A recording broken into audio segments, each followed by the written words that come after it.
하이하이 사랑하는 이웃 친구들 반갑습니다. 목사님은 정성결 목사님이랍니다. 우리 친구들 잘 지내고 있지요? 드디어 우리가 기다리던 바로 그날이 왔죠. 바로 민족의 대명절인 추석. 우리 친구들 이번에도 추석에도 믿음으로 승리하는 우리 친구들 되길 원하며 말씀 읽겠습니다. 시작! 하나님의 자녀로 살아요. 어떤 말씀을 우리가 볼까요? 바로 이 말씀인데요. 읽습니다. 항상 기뻐하라. 쉬지 말고 기도하라. 범사에 감사하라. 이것이 그리스도 예수 안에서 너희를 향하신 하나님의 뜻이니라. 데살로니가 전서 5장 16절 18절 말씀. 아멘. 우리 친구들 이렇게 하는 친구들 함께 목사님 액션을 취한 친구들 너무너무 고맙고 감사해요. 목사님의 사랑을 받아주세요. 우리 친구들 드디어 코로나 이 시기에도 우리가 명절을 맞이하게 되었습니다. 명절은 뭐가 떠올라요? 맞아요. 저 바깥에 나가면 명절이 되면 이렇게 휘황찬란한 보름달이 떠오르죠. 가족들을 만나기가 참 쉽지 않은 때지만 그래도 이런 풍성한 명절을 보낼 수 있는 은혜가 있었으면 좋겠어요. 그래서 달을 바라볼 때 우리 친구들 누구를 떠오르면 좋을까요? 예수님도 있겠고 누구보다 목사님이 외롭지 않게 우리 친구들이 목사님을 이렇게 떠올려 준다면 얼마나 고마울까 싶어서 목사님이 재미삼아 이렇게 목사님 얼굴을 담아봤습니다. 목사님 뭐가 달라졌다고요? 이야 대단하다. 우리 친구들 목사님 머리 갖다가 싸운다는 이야기를 많이 들었어요. 목사님 머리가 내리는 게 좋다. 아니면 목사님 머리를 이렇게 올리는 게 좋다. 헤어스타일 갖다가 싸우지 마세요. 진리로 우리 친구들 하나 되기를 원하고 우리 친구를 축복합니다. 자, 오늘 우리가 들을 말씀인데요. 이 말씀에 보면 우리가 주목해야 될 말씀이 있지요. 뭘까요? 항상 기뻐하는 것, 쉬지 말고 기도하는 것, 범사에 감사하는 것. 항상이나 쉬지 말고나 범사나 매 한 가지죠? 똑같아요. 항상 우리가 기뻐하고 항상 기도하고 항상 감사하라는 거예요. 이게 가능해요? 쉽지가 않은데 목사님 집에 가은이요. 사실 항상 기뻐하고 쉬지 말고 기도하고 범사에 감사하라는 것이었어요. 목사님 그래서 이걸 좀 싫어했어요. 목사님 아버지가 목사님 불평이 생길 때마다 아빠, 똥이 안 나와요. 아빠 너무 힘들어요. 아빠, 문제가 안 풀려요. 너무 힘들어요. 할 때마다 야야야 일로 와봐. 우리 집에 가온을 똑똑히 읽어버려. 그래서 그때마다 목사님 불평하고 불만할 때마다 불만을 말할 때마다 기뻐하고 기도하고 감사하라는 거예요. 아니 인간적으로 지금 기쁘지 않은데 기도할 수 없는데 감사할 수 없는데 도저히 안 되겠는 거예요. 그래서 목사님이 고민했는데요. 우리가 하나님의 자녀답게 기뻐할 수 있는 것, 기도할 수 있는 것, 감사할 수 있는 것에 대해서 사도 바울은 우리 가운데 얘기해주고 있어요.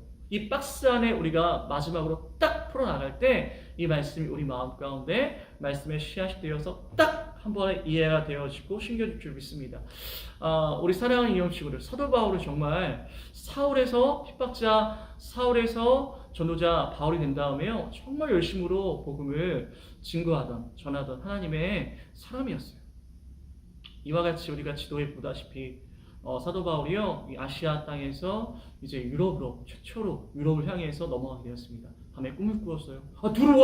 들어와! 라는 꿈을 꾸게 되었습니다. 그래서 바로 가게 된 곳이 드루아라는 것을 통해서 이 빌립보까지 가게 되었는데요. 이 빌립보, 지금 드디어 빌립보 성이 나왔습니다. 빌립보 성은 사실상 유럽의 첫 이제 발을 내딛게 되는 사도 바울의 발걸음이었죠. 여기도요. 사실 빌립보도 어느 지역이냐면 우리가 사실 계속 사도 바울의 전도 여행을 따라다니면서 보게 되는 지역이 어디예요? 터키 및 그리스. 오늘 어딜까요? 터키일까요? 그리스일까요? 바로 그리스예요. 그리스에 속한 빌립보라는 곳에 가서 2차 전도 여행 시에 복음을 전하게 될 때에 이 교회도요. 칭찬을 받았던 교회였는데 어떤 일이 있었을까요? 이 교회는요. 유럽 교회 최초의 예수 그리스도의 이름을 믿고 세례를 받은 자족간 장사 루디아가 있었어요. 루디아가 정말 그 마음 가운데 변화를 받아서 예수님을 믿고 알게 되었죠. 그리고 그 루디아를 통해서 유럽 최초의 교회였던 빌립보 교회가 정말 아름답게 세워졌어요. 이 일이 유럽에 정말 복음의 문을 열게 되는 아주 귀한 통로의 역할들을 감당했던 것을 우리는 알 수 있어요. 그런데 이 교회가요, 사실 문제가 있었어요. 목사님이 우리가 함께 사도 바울과 전도여행 갈 때마다 문제가 없는 교회가 없어요. 이렇듯 빌립보 교회에도 문제가 있었는데요. 어떤 문제가 있었을까요? 바로 이런 문제였어요. 로마 황제를 섬기지 않고 예수님을 주로 섬겼기 때문에 사람들이 수근수근거리고 있었어요. 뭐야 쟤네들은, 우리 로마의 황제가 있는데 로마 황제를 주로 신으로 섬기지 않고 뭐? 예수? 아니 뭐 야수? 이렇게 많은 사람들이 수근수근대기를 예수 믿는 이 도에 대해서, 예수 믿는 신앙에 대해서 사람들이 이해하지 못했죠. 왜냐하면 그 당시에는 황제를 숭배하는 문화가, 종교가 아주 우세했기 때문이었어요. 두 번째, 어떤 문제였을까? 유오디게와 순두게라는 이 두 여자가요, 심하게 싸웠어요. 니만 됐습니까?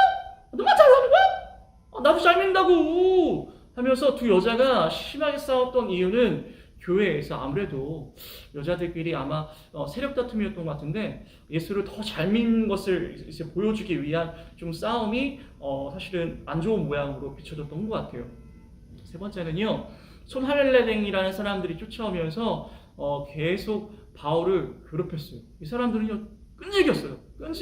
끈질기는 것이 끝이 없었는데, 이 손할레댕인 사람들은 모세 율법을 가지고 예수를 믿더라도, 그리스도인이 되더라도 남성으로서 할례를 받아야 되고 율법을 지켜야 된다는 이것을 많은 사람들이 계속 얘기하면서 사도 바울을 끊임없이 괴롭혔던 사람들이 바로 손할례당이라는 사람들이었던 거예요.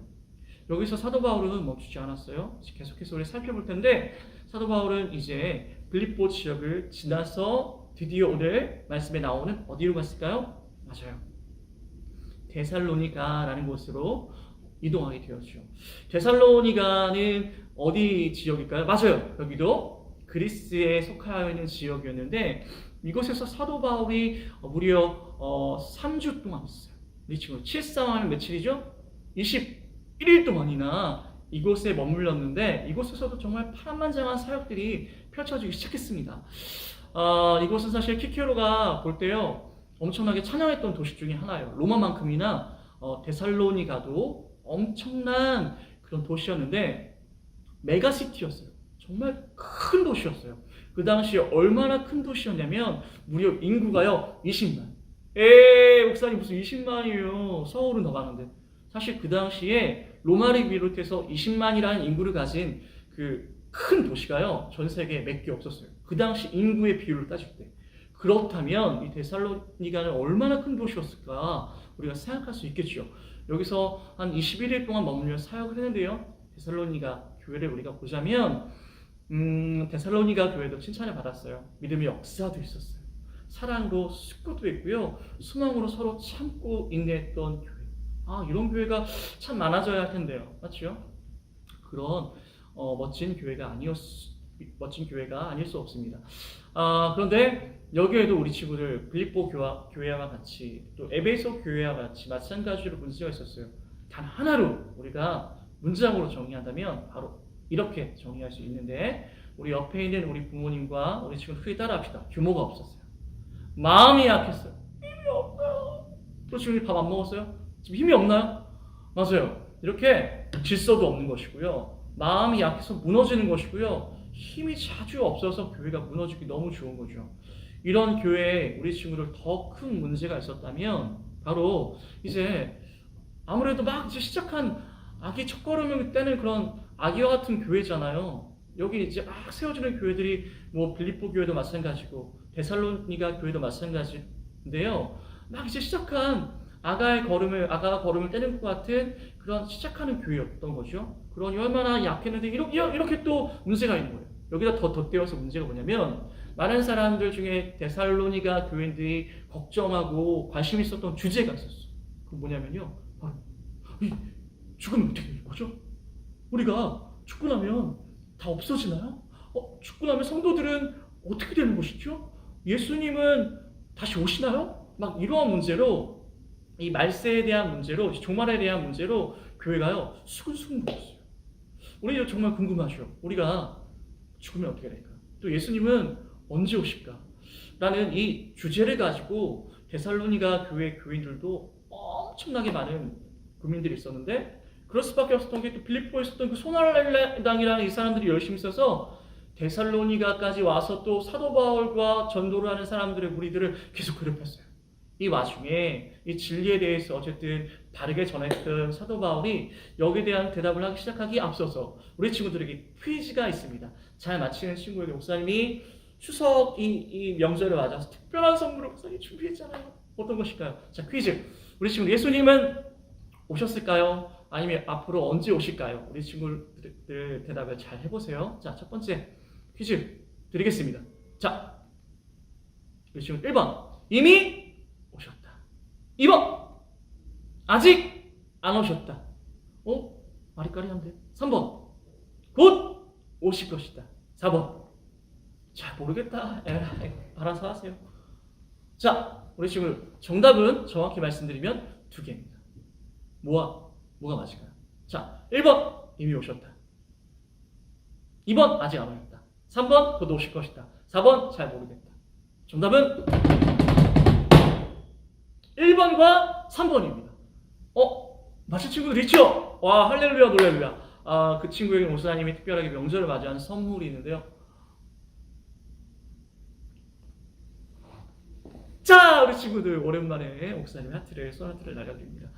그러면서 목사님 그 휘황찬란한 추석에 보름달을 볼 때 목사님 얼굴을 떠오를 때 은혜가 되지 않을까 생각됩니다. 이단 아니고요. 목사님 이단의 교주도 아닙니다. 어쨌든 간에 우리 친구들 볼까요? 예수님이 언제 오실까요? 이미 오셨죠. 예수님은 이 땅 가운데 마리아의 몸을 통해서 이 땅에 성육신이라고 하셔서 저 베들레헴 마구간에 마셨다가 십자가에 돌아가시고 감람산에서 하늘 위로 승천하셨는데 그때 제자들에게 말씀하셨어요. 다시 오신다. 맞아요. 3번 1번과 3번 이미 오셨지만 아직 오시지 않았죠. 곧 오실 예정인 거죠. 여기에 대해서 우리는 종말을 우리가 말세를 곧 종말을 살아가고 있는 우리도 데살로니가 교인들과 같은 입장인 거예요.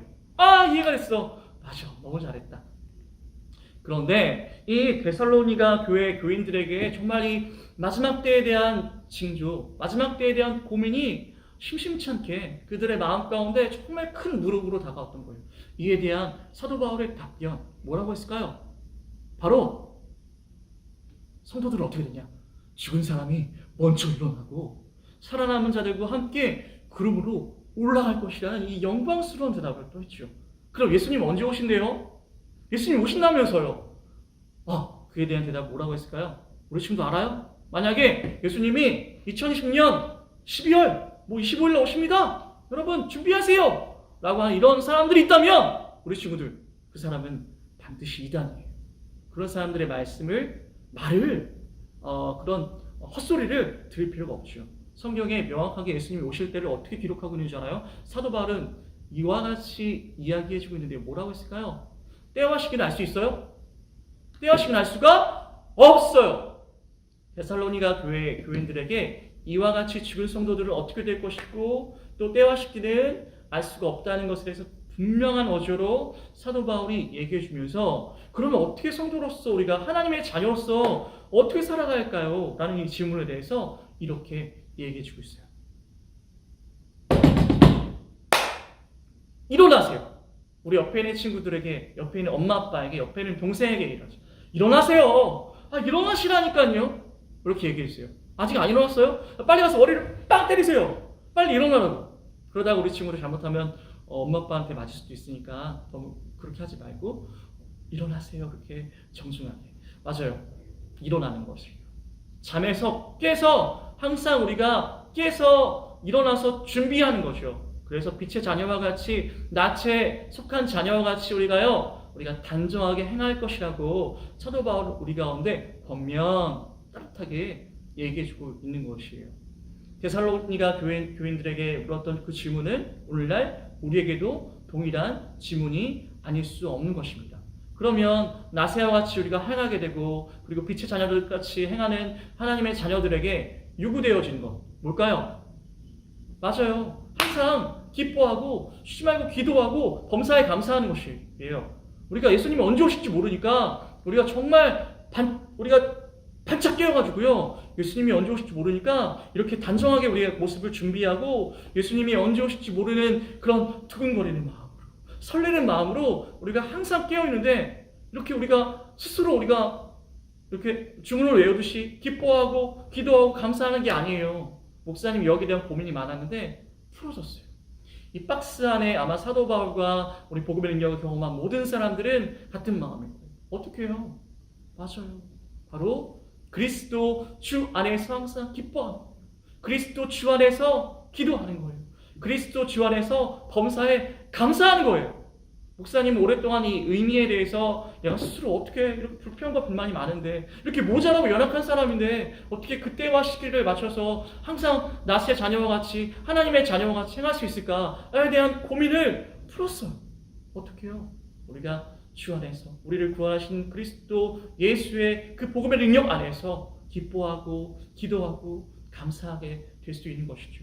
우리 사랑하는 인형 친구들의 삶 가운데 우리가 말세를 이 종말을 준비하는 우리 작은 제자로서 작은 예수된 우리 친구들 한 사람 한 사람으로서 우리가 기뻐할 수 없을 때 예수님 때문에 기뻐하고 우리가 기도할 수 없을 때 예수님의 이름으로 나아가고 우리가 감사할 수 없을 때 예수님의 이름으로 감사하는 우리 친구들이 될 때 나치와 같이 단정하게 우리의 모습을 준비하고 목사님처럼 멋있게 또 예쁘게 아름답게 예수님 앞에 준비되어 항상 하나님의 깨어있는 주의 자녀로 마지막 때를 준비할 수 있는 우리 모든 인형부 친구들이 되어지기를 예수님의 이름으로 축복합니다. 예수님의 이름으로 소망합니다. 그 식으로 손 모으고 목사님 따라 기도할게요.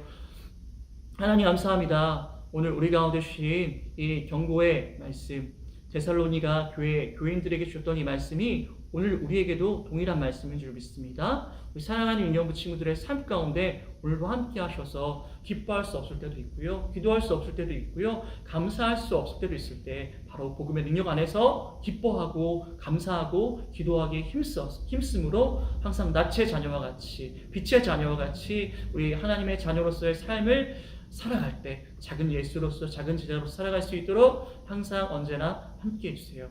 언제나 감사합니다. 언제나 사랑합니다. 예수님의 이름으로 기도합니다. 아멘.